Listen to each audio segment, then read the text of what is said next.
एक बात बता। हाँ, ये ताजमहल किसने बनाया था? क्यों सही नहीं बना क्या?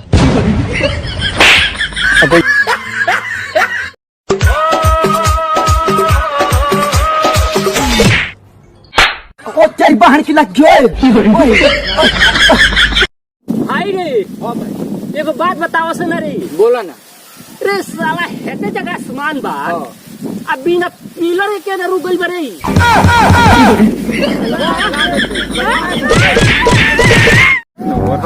और पापन दो बारो मन पी के नहीं कहलन बेटा तारा का मोबाइल